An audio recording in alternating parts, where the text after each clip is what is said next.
Hello, and welcome to another Algebra Wizard tutorial video. This is Mr. Sehon here to talk to you today about decimal multiplication.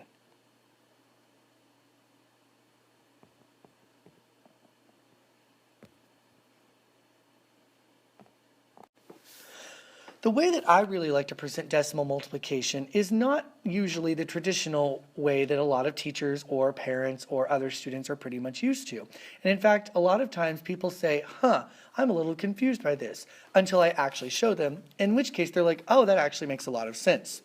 One of the things I start with is I say, all right, students, let's take a number like 0.6 and another number like 0.07.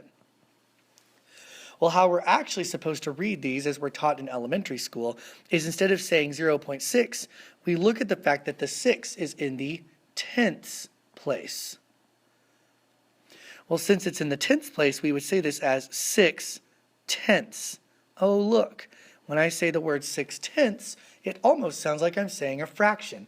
That's because it really is. So I could convert 0.6 into the equivalent fraction 6/10. Likewise, I could do the same thing with 0.07, only in this case, 7 is in what is called the hundredths place. A trick to remember which place value it's in is that, well, this one obviously is the ones. When I go back this way, the next one is the tens, the next one is the hundreds, because we remembered those. Well, same thing going this way. The one space away from 1, you add on another 0. Well, that's going to be the tenths, and then one more over would be the hundredths. One more over would be the thousandths. That's just kind of like a little quick review. So as I say this number, instead of saying 0.07, I would actually say 7 hundredths, which, when I say it, sounds a lot like the fraction 7 hundredths. So I would convert it into that. Well, let's say I wanted to multiply the two numbers 0.6 and 0.07. Well, that is no different than taking the fractions 6/10 and 7 hundredths and multiplying them together. The lovely thing about fraction multiplication is that it is the simplest of all of the fraction operations, even easier than addition and subtraction, because they don't have to have the same denominator. In fact, all I have to do is take 6 times 7, and that gives me 42. I take 10 times 1,000. Well, to multiply 10 and 1,000, it's going to start with a 1, because 1 times 1 is 1. And then it's going to count the number of zeros. 1, 2, 3. 1, 2, 3. So 6/10 times 7 hundredths results in 42 thousandths. That's interesting. Thousandths. Didn't earlier we talk about there being a place value called the thousandths place? Well, it's no coincidence that I lead up to this, because when we say the number 42 thousandths, that's equivalent to the decimal 0.042, or 42 thousandths, since 2 is in the thousandths place. So, when I take a number like 0.6 and 0.07 and multiply them together, it must result in 0.042. Why must it? Well, if we look at the equivalents, 6/10 and 7 hundredths multiplied together, it creates the fraction 42 thousandths. Well, since the answer is 42 thousandths, the equivalent answer here in decimal form must also equal 42 thousandths. And we know 0.042 is 42 thousandths. The next part of this activity that I usually do with the students is to have them come up with their own algorithm or step-by-step instructions for solving any decimal multiplication problem. Well, what they stated is that the first step is to convert your decimals into fraction form. So we want to turn them into fractions. The second step they usually come up with is kind of one of those things where it could be one thing or another depending on how you wanted to approach it. The simplest way of saying it is to multiply the fractions. Some students take that an extra step further and they split that almost into like two substeps. So they would then say, oh, well, to multiply fractions, you multiply the numerators, or the top number, and then you multiply the denominators, the bottom numbers, separately. Once you have that, you then are going to go to the next step, where you then convert your fraction answer back into a decimal. And you now have the decimal product of the two decimals you originally were multiplying by. It is perfectly mathematically sound.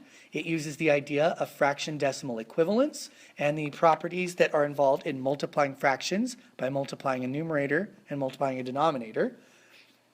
And then once you get a fraction answer, you can simply turn it back into an equivalent decimal. All perfectly sound. So let's try this method on a few little bit more difficult or challenging decimal problems. So earlier we did kind of one-digit decimals almost, just the 6 times the 7. But this time let's do one like 1.7 times 0.26. Well, if I look at 0.26, that one's pretty straightforward. We're going to take that and turn it into 26. Place value here is hundredths. So we're going to say 26 hundredths. But now what about 1 7/10? Well, if I take 1 7/10 and I turn that into an improper fraction by multiplying 10 times 1 and then adding 7, that gives me 17/10. Well, notice here that the 1 and the 7 and then the 17 pretty much stay the same. So when I say 1 7/10, I could really treat this as 17/10, which makes sense since in the tenths place we got the 7, ones place we got the 1. Well, this is the same as if I knocked that out, 17 in the tenths place, because 17 can't quite fit all the way in there. But you know what? That has to do with place value stuff, and we don't want to go too deeply into that. Essentially, just know that you can take any decimal value, find the last place value it's in, ignore the decimal point, and just put the denominator as the place value, in this case, the tenths. Well, that all fulfills step 1. Convert decimals into fractions. Next, step 2. We are going to multiply our fractions. And to do so, we're going to start by multiplying our numerators. So let's do 17 times 26. 17 times 26, if I do that all right here, see, 6 times 10 is 60, 6 times 7 is 42, 20 times 10 is 200, and then 20 times 7, well, that's 140, kind of running a little out of room. So that's going to all equal 2, 4, 6 is 10, 14, and 2, 3, 4. So 442. So I get 442 as my numerator. Now that I've multiplied my numerators, I can now multiply my denominators. 10 times 100. Well, 10 times 100, again, will make 1,000. So the answer to this is 442 thousandths. Well, now I've multiplied my denominators. My final step, convert the fraction back into a decimal. Easily enough, the place value, 1,000, tells us that it must go to the thousandths place, or 3 decimal point places after the decimal point. So 442 just kind of fits right in here. And nothing in the ones place, so we'll put a 0. So once I've converted it into 442 thousandths as a decimal, I know that 1.7 times 0.26 must equal 0.442. I then converted it back, and I am done. So I was able to take something that used to be a kind of complicated process for some people and turn it into something a little more straightforward by using fractions as a helpful tool. Let's try a different one that doesn't have that has a whole number as an example. So let's say I have 81 times 2 0.52. Well, one of the first things I also like to do is suggest that students estimate to make sure that they are multiplying correctly. In this case, I would say 81 rounds to around 80. 2.52, if I round it, is around 3. If I multiply 80 times 3, that ends up being 240. So I know this answer must be around 240. Well, once I make an estimation like that, I can make sure that the reasonableness of my answer is somewhere around 240. If it's not, then I know that I probably did something horribly wrong. So we can then proceed with our standard algorithm that we created with fractions. I'm just going to plot my approximately 240 here to help me remember that that's my close estimation. 81, let's deal with here in a moment, but let's do a 2.52. Well, if we remember correctly, 2.52 should actually be read as 252. Well, that place value is the hundredths place. So we're going to do 252 hundredths. But how do I deal with a whole number? Because 81 does not give us a place value, so I would just simply call this 81, right? Well, not quite. Just like with the decimal, we looked to the very last number because that is the lowest possible place value it's in. Here, our lowest possible place value is the ones place. Therefore, I can convert 81 into 81 once, or 81 over 1. This is consistent with any teacher who tells you, well, all whole numbers have a denominator of 1, no matter what it is. So, now that we converted it into a fraction, we can then do our algorithm here where we multiply our numerators.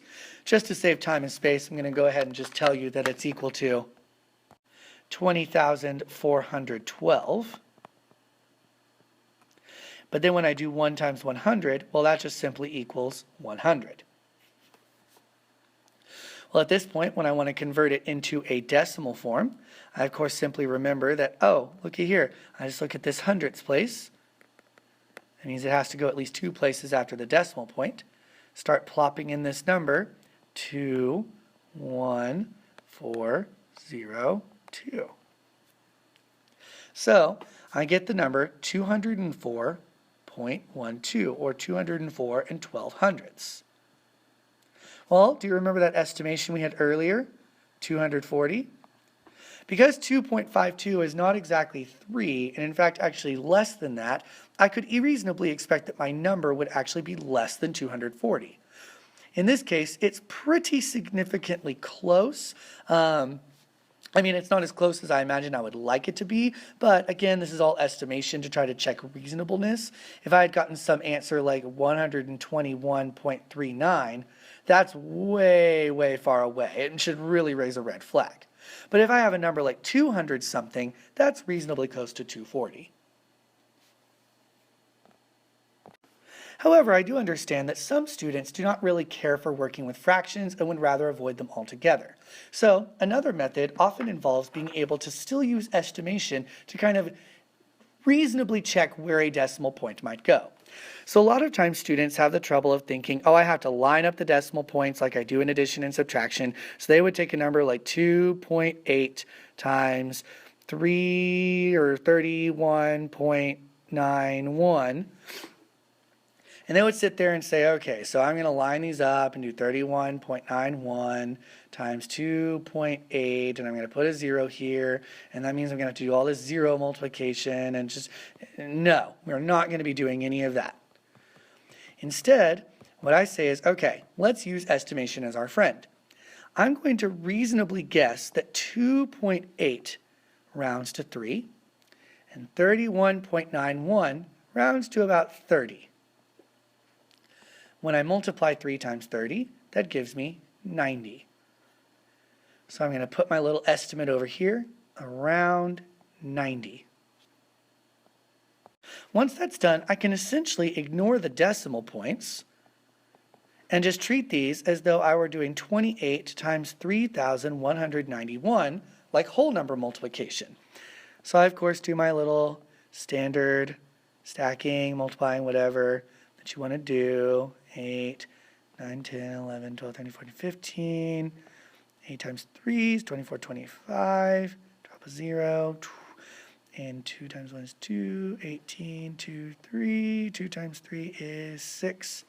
Add and I get 8, 4, 13. 4, 13, carry the 1. 5, 6, 7, 8, 9. 6, 7, 8. So I look like I get 89,348. Well, do we remember our little estimate here in the corner? Since my answer, I guessed, should be around 90 based on my estimations, I know that my decimal point needs to go somewhere around 90. So I would take my little decimal point and I would sit here and think, does it go here? Does it go here?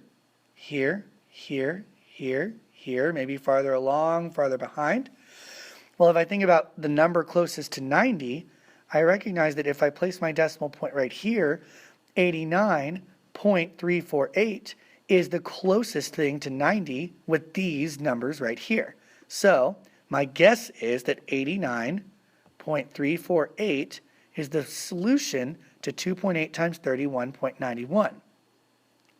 Well, if I get out a handy-dandy calculator, 31.91 times 2.8, it indeed comes out to 89.348. Oh, look, my guess was very reasonable. A lot of people are kind of uncomfortable with this method because they're like, well, it's kind of haphazard, you're just guessing. But the thing is, it's not just random guessing, it's taking number sense, like 2.8 and rounding it to 3, 31.91 rounding it to 30, and understanding that your reasoning is it must be around 90. Well, if something's not around 90, like 893.48, I'm not getting students sitting there thinking, well, how did I get this wrong? Be like, well, what was your estimate? Well, my estimate's 90. Oh, okay, now I see. That's nowhere near 90, so it's way too big. So I know I must probably move something over. Oh, look, 89.378, far more reasonably close to 90.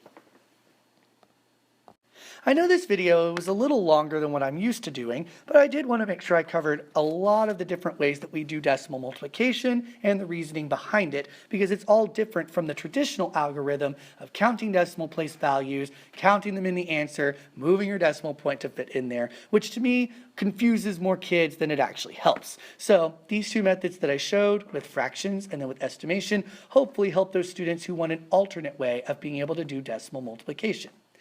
This is the Algebra Wizard. Thank you for coming and visiting the tutorial video, and have fun and good luck adventuring in the world of math.